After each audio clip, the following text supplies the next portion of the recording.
सेहत की बात ये मंच उन डॉक्टर्स के लिए है जो अपनी स्पेशलिटी सामान्य जनता तक पहुंचाना चाहते हैं। हम सभी डॉक्टर मित्रों को आमंत्रित करते हैं कि आइए अब आपकी स्पेशलिटी जिस डिसीज पर आप प्रैक्टिस कर रहे हैं उसकी सटीक जानकारी जन सामान्य तक पहुंचाइए और अपने हॉस्पिटल की सारी सुविधाएं हमारे माध्यम से मरीजों तक पहुंचाएं। अधिक जानकारी के लिए हमें संपर्क करें।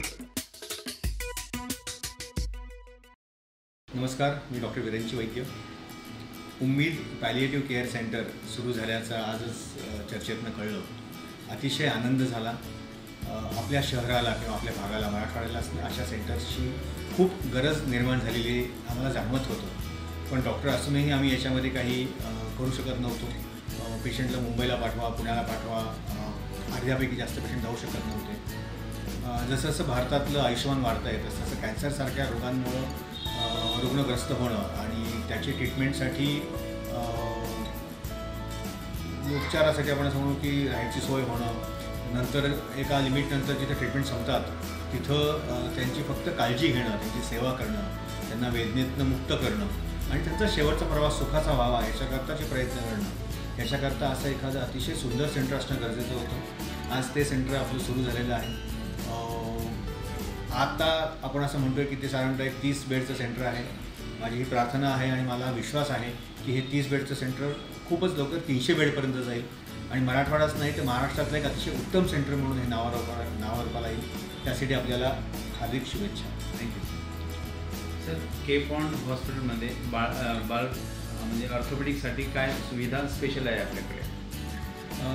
केपॉनमध्ये मुळात आम्ही लहान मुलांच्या मेंदूशी निगडीत, लहान मुलांच्या हाडाशी निगडीत आणि लहान मुलांच्या रक्ताशी निगडीत आजारांची ट्रीटमेंट करतो। त्याच्यात लहान जन्मतः असलेले व्यंग किंवा नंतर काही इजा झाल्यामुळे व्यंग, हाडांमधला किंवा सांध्यांमधला इन्फेक्शन्स, इतर काही आजार, मेंदूचे आजार, झटके, डोकेदुखी, शाळेत मतिमंदत्व, ज्याला आपण गतिमंदत्व म्हणतो, ऑटिझम म्हणतो, हे सगळे आजार, ब्लड कॅन्सर सारखे जे मुलांमधले आजार आहेत त्या सगळ्या आजारांचे उपचार आपण इथं करतो। डायग्नोसिस त्याचं एक निदान होणं खूप महत्त्वाचं असतं।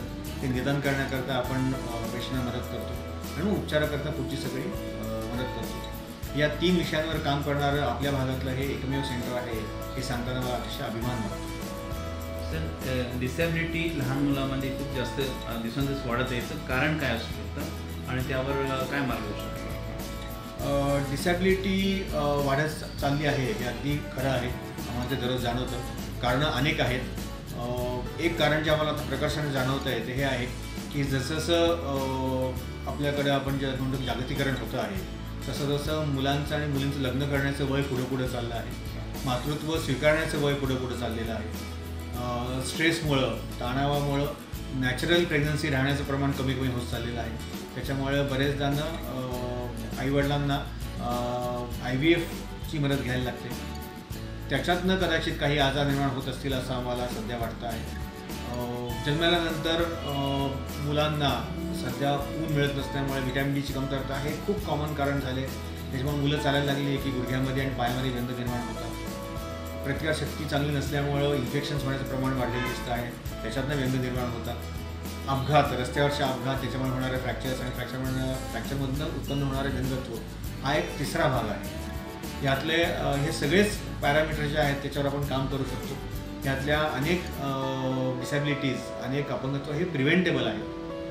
फक्त त्याला आपल्याला समाजामध्ये एक प्रकारची जाणीव निर्माण करणं, अवेअरनेस ज्याला आपण म्हणतो निर्माण करणं गरजेचं आहे आणि मला वाटतं आपण ते काम खूप चांगलं करतो आहे आरोग्य जागृतीच्या माध्यमातून। हे जितक्या लोकांपर्यंत पोहोचेल तितकं प्रिव्हेंटिव्ह मेडिसिनचं काम आपलं चांगलं होईल आणि डिफॉर्मिटी करेक्शनसाठी जो काही खर्च आज समाजाला येतो आहे, सर्जरीचा खर्च, त्या ट्रीटमेंटचा खर्च, आईवडिलांना जे घरात बसून राहायला लागतं त्याच्यामुळे उत्पन्नावर होणारा परिणाम, या सगळ्याचे ओव्हरऑल समाजावर खूप दूरगामी परिणाम आहेत। ते सगळे कमी करण्याकरता आरोग्य जागृती जे आपलं नाव आहे, जागृती करणं आरोग्याविषयी हे खूप गरजेचं आहे आणि हे अजून काम मोठ्या प्रमाणात होणं, तुमच्यासारखे समविचारी तुम्हाला अजून अनेक लोक भेटणं आणि हा विचार आणि याचा प्रसार हा खूप मोठ्या प्रमाणात होणं आवश्यक आहे असं मला अगदी स्पष्टपणे दिसतं। सर, एक छोटासा प्रश्न असा आहे का म्हणजे जे मॅरेज होतं घराघरामधले यामध्ये डिसॅबिलिटीचे प्रमाण होऊ शकतं?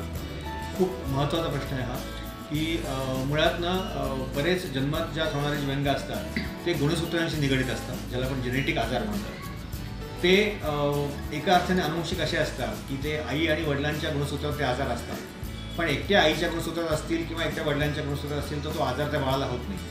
पण नात्यात लग्न झालं असेल तर नात्यामध्ये काय होतं की सेम गुणसूत्र नात्यात आलेले असतात. मग जेव्हा ते दोन गुणसूत्र एकत्र येतात आणि मुलाला दोघांकडनं तो सेट मिळतो गुणसूत्रांचा, तेव्हा ते आजार दिसायला लागतात. तेव्हा नात्यात लग्न झाल्यामुळं मेंदूचे काय किंवा रक्ताचे काय किंवा हाडांचे काय तिन्हीचे जन्मजात व्यंग खूप प्रमाणात बघायला मिळतात. आणि मग आपण जसं बोललो तसं हे व्यंग टाळण्यासारखे आहे. त्याला छोटी गोष्ट काय करायची की नात्यामध्ये लग्न होणार नाही याची काळजी घ्यायची आहे, जेणेकरून हे आजार प्रिव्हेंटेबल आहे. कैंसर के सामने जहां हर पल महत्वपूर्ण होता है, वहां एक ऐसी जगह है जो सहानुभूति, समर्थन और संवेदना प्रदान करती है. आपका स्वागत है उम्मीद पैलिएटिव कैंसर केयर सेंटर में, जहां हम सहानुभूति और विशेषज्ञता के साथ देखभाल को नया रूप देते हैं. यहां हमारी समर्पित चिकित्सा पेशेवरों, योगदानकर्ताओं और देखभालकर्ताओं की टीम अपने रोगियों के जीवन की गुणवत्ता को बढ़ाने के लिए दिन रात मेहनत करती है. यह सिर्फ रोग का इलाज करने के बारे में नहीं है, यह समझने के बारे में है कि सफर क्या है. हम संकट समाधान देते हैं और समय को बेहतर बनाते हैं. दर्द प्रबंधन से लेकर भावनात्मक समर्थन तक हम अपनी सेवाएं प्रत्येक व्यक्ति और उनके परिवार की विशेष आवश्यकताओं के अनुसार व्यवस्थित करते हैं. हमारे संपूर्ण देखभाल दृष्टिकोण में चिकित्सा देखभाल को कला और संगीत जैसी थेरेपियों के साथ जोड़कर एक समर्थनमय वातावरण प्रदान करता है, जहां उपचार की प्रक्रिया फलने की संभावना होती है. पेशेंट केयर गिवर हमें उम्मीद पैलिएटिव कैंसर केयर सेंटर में इलाज ही नहीं, एक समुदाय मिला जो हमारी समझता है और परवाह करता है.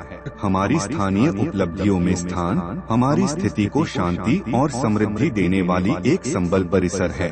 हर पल को महत्व देने के हमारे मिशन में शामिल हों. साथ में हम कैंसर से जूझ रहे लोगों को आशा, गरिमा और समर्थन प्रदान कर सकते हैं. साथ में हम बदलाव ला सकते हैं.